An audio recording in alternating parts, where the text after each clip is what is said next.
Data cost reduction. Minister of Communication extends deadline as NCC intervenes. Plus, FAC disburses 740.87 billion naira in September. And UK economy avoids recession despite weakest growth in decades. Details of this and more on Business Express, reaching you from Abuja, the nation's capital. And I am Benny Adams, your guide.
The Federation Account Allocation Committee has disbursed the sum of 740.87 billion naira to the three tiers of government in September 2019 from the revenue generated in August 2019. This is according to the National Bureau of Statistics. The amount disbursed comprised of 610.04 billion naira from the statutory account, 20 billion naira from Forex equalization account, and 1.754 billion naira from excess bank charges recovered for the month, 88.08 billion naira from value-added tax, and 1 billion naira exchange gain differences.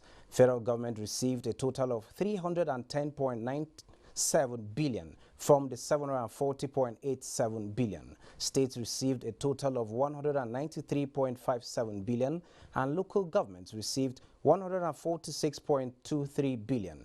The sum of 48.74 billion was shared among the oil-producing states as 13% derivation fund. Revenue-generating agencies such as Nigeria Customs Service, Federal Inland Revenue Service, and Department of Petroleum Resources received 5.34 billion, 10.99 billion, and 3.644 billion as cost of revenue collections. In the meantime, the Minister of Communications and Digital Economy, Dr. Isa Pantami, on Saturday extended the deadline given to the Nigeria Communications Commission to reduce the cost of data and stop illegal deductions from subscribers by service providers. The minister had on Tuesday directed the commission to act on the directives within 5 working days. A statement by the minister's spokesperson, Uwa Suleiman, explained that NCC sought the extension of the deadline in a letter forwarded to Pantami on Friday. According to the statement, NCC informed the minister that it had started taking steps to comply with the directive. The statement did not specify the time frame given to the Commission to act on the minister's order, but it is stated that the issues would be resolved within the shortest possible time. The NCC intends to impose considerable financial sanctions on operators engaged in illegal deductions.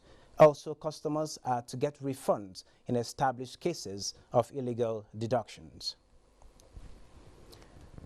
Vice President Yemi Osibajo has described the Kajola Wagon Assembly Plant in Ogun State as a historic turning point for the railway revolution ongoing in Nigeria. At the groundbreaking ceremony of Nigeria's first wagon assembly plant, the Vice President reaffirms federal government's commitment in turning the transportation sector in the country. On prioritizing Nigerians and Nigerian businesses in the innovation, production and procurement of engineering projects and services. We expect that we will move on very quickly to the next phase of this project, which is the assembly and construction of coaches and locomotives. It is expected that the plant will generate job opportunities for Nigerians and as well facilitate the much desired objective of the government towards the local content capacity development. The United Kingdom Gross Domestic Product latest data has revealed that the economy has avoided recession despite what has been described as the weakest growth in a decade. This is according to Office of National Statistics. The UK economy expanded by 0.3% in the third quarter of the year. That is a welcome return to growth, following the 0.2% contraction in the second quarter, with annual growth is the weakest since 2010. This indicated growth in the service sector, while stagnation was reported in the manufacturing. Manufacturing failed to grow in quarter 3 of 2019, with falls in many industries almost solely offset by an increase in the manufacturing output of transport equipment. Chinese e-commerce giant Alibaba Group Holdings say on Monday that sales for its annual Singles Day shopping has hit 91.2 billion yuan, translating to $13 billion within the first hour. This is up 32%, up from last year, similar to Black Friday and Cyber Monday in the United States. Singles Day has been promoted as a shopping first and has since grown, becoming one of the world's biggest online shopping sales event. In the meantime, let's now see how the Naira is exchanging with other international currencies.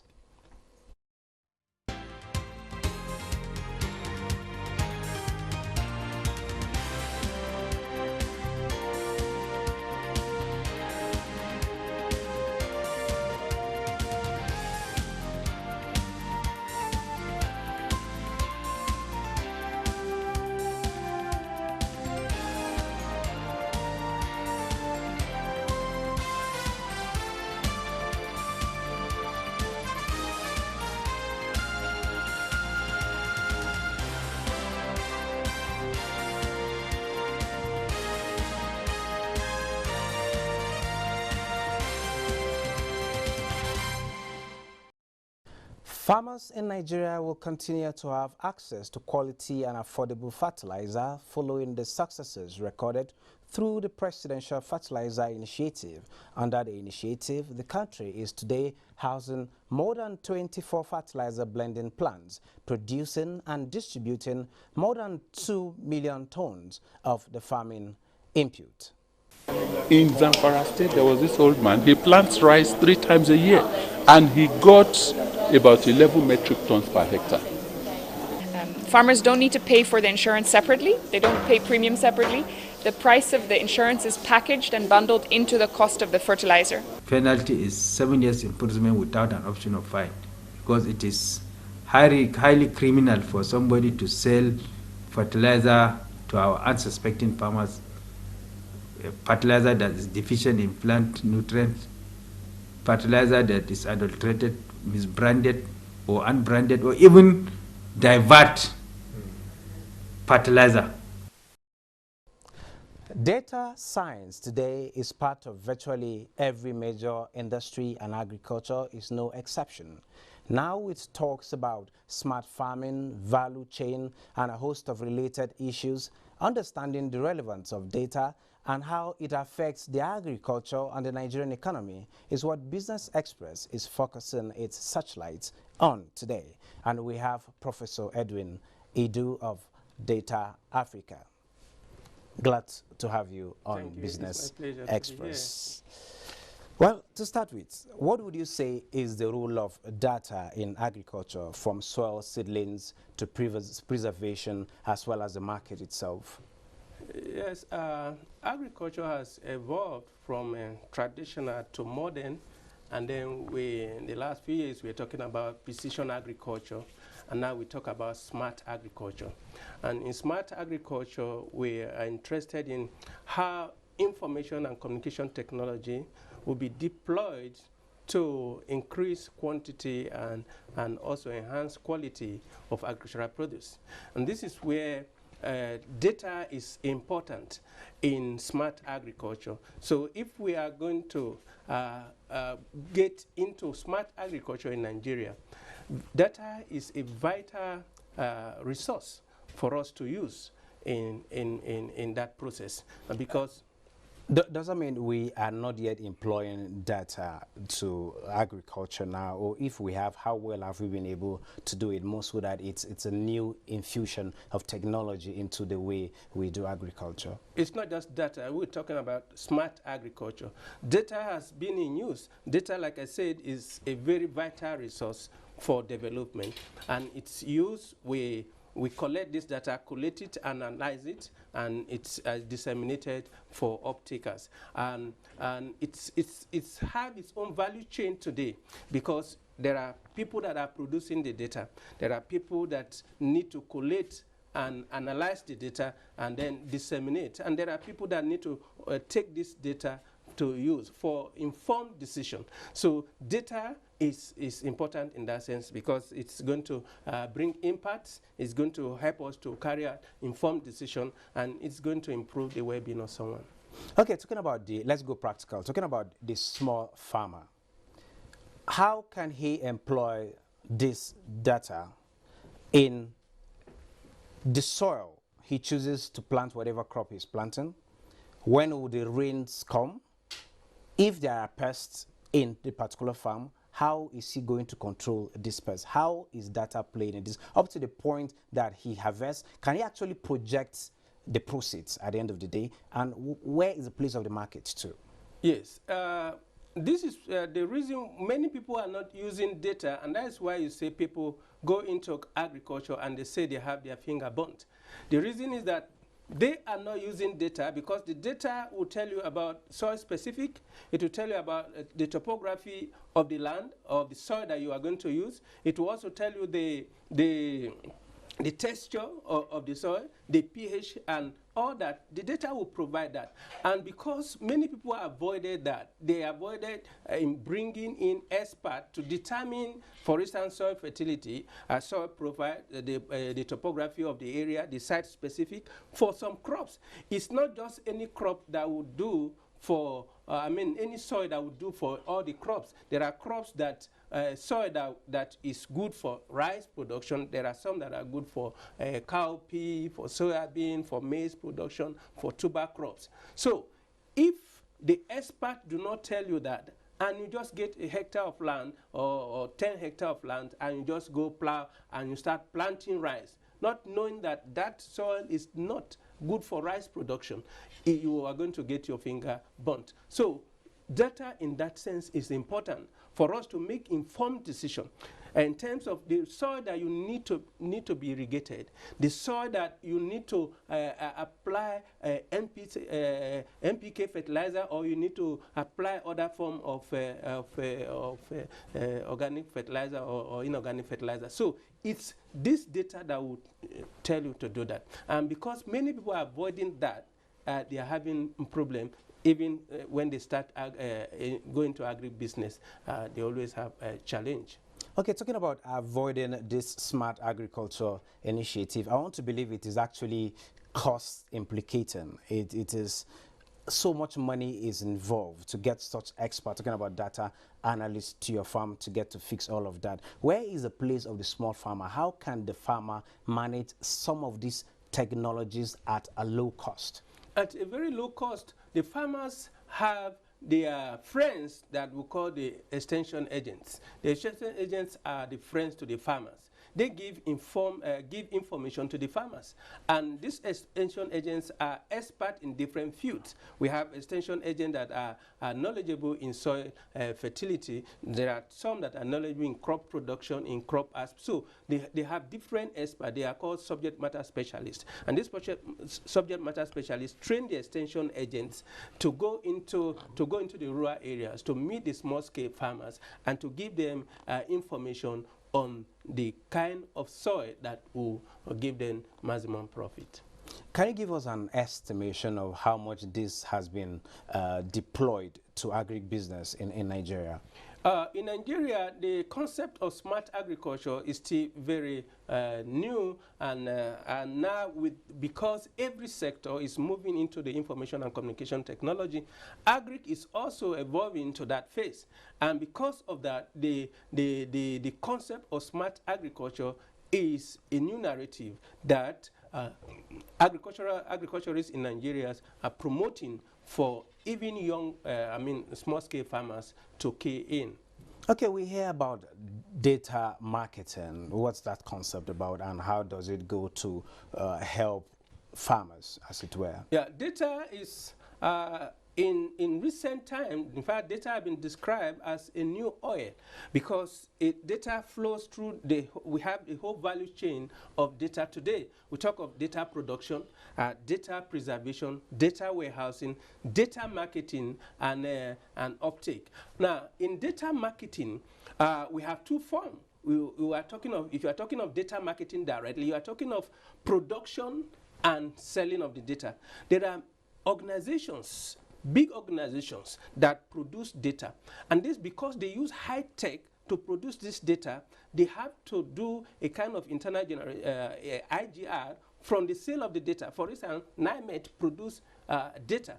We have the Nigeria Communications Satellite Limited, the NICOMSAT producing data. We have NASDA. Now, all these agencies, they produce data, and some of plus research institute. Research institute, of course, at the universities and the institutes. And we also have in Nigeria, we also have the National Bureau of Statistics. Now, they produce this data, but some of the agencies, organizations, need to sell this data too, to market this data. But again, we have what we call data-driven marketing. Data-driven marketing is where companies now have to use data in promoting their company, knowing their consumer behavior. That is a different aspect. Okay, like information gotten from such data, how does it influence insurance, banks, traders, pesticides manufacturers? How does it influence their decision in getting to know where the market should go from? Yes, because the insurance company, before they they cover your product or your farm, they need to know, they need to get this data from you, because it is based on that data that they can give you cover. Banks also, for them to give you loan, they need data on your farm.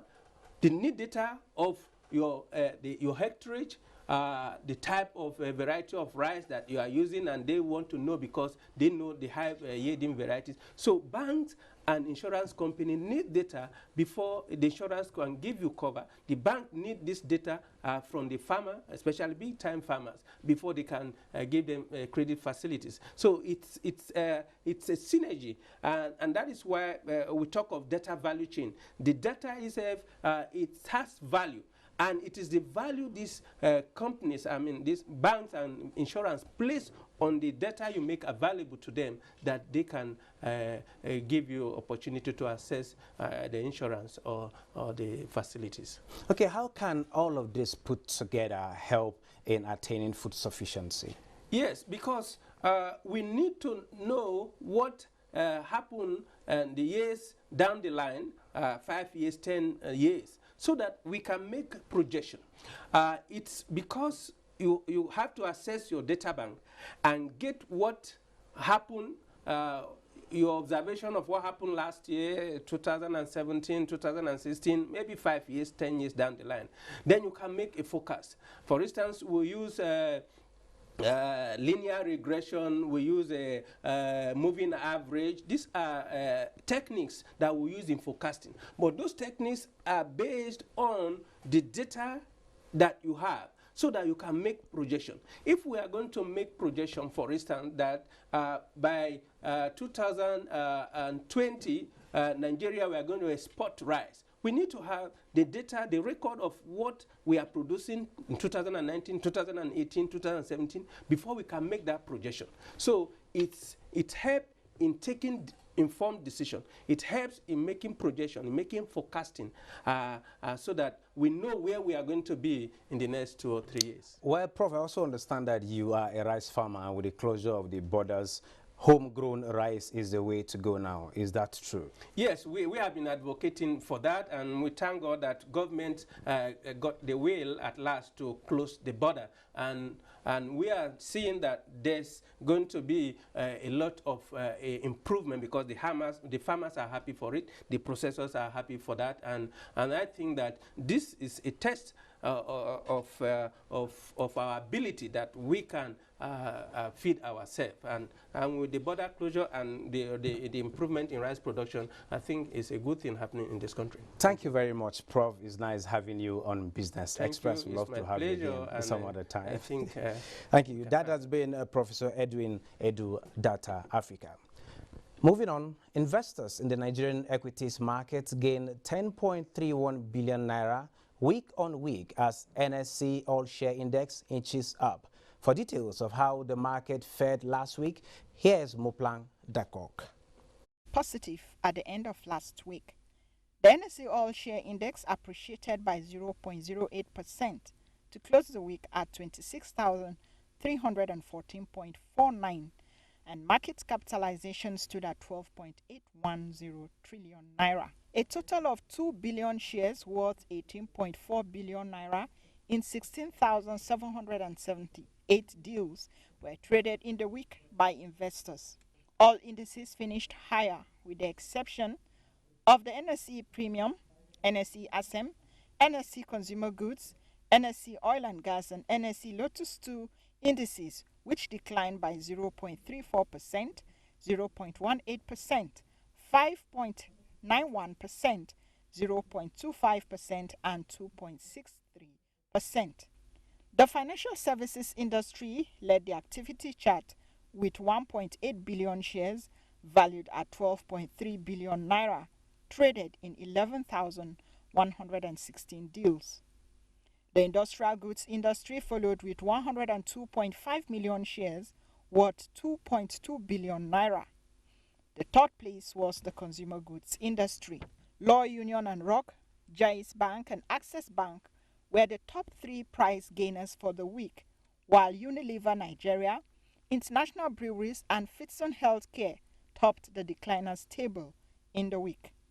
A total of 5,624 units of exchange-traded products, ETPs, valued at 177,580 naira, were traded in the week in 5 deals, as well as 34,163 units of federal government bonds, valued at 39.2 million naira in 15 deals.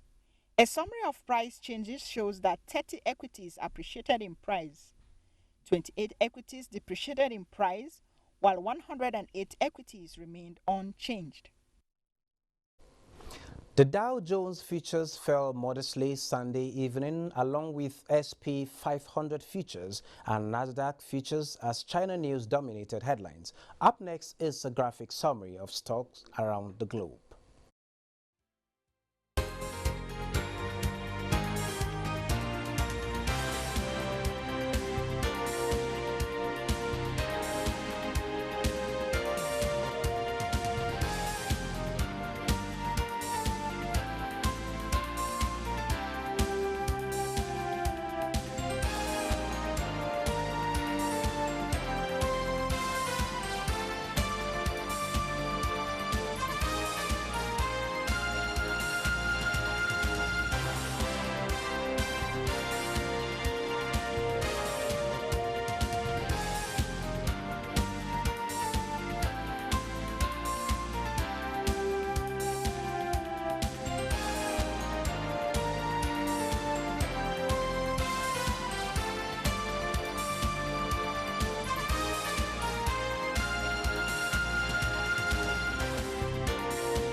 That brings us to the end of this edition of Business Express. You can access all previous episodes on YouTube, and you can also communicate with us on Twitter, and the handle is @NTA News Now. The hashtag is @BizX. Thanks for watching, and join us again on Wednesday. Keep thinking and doing business.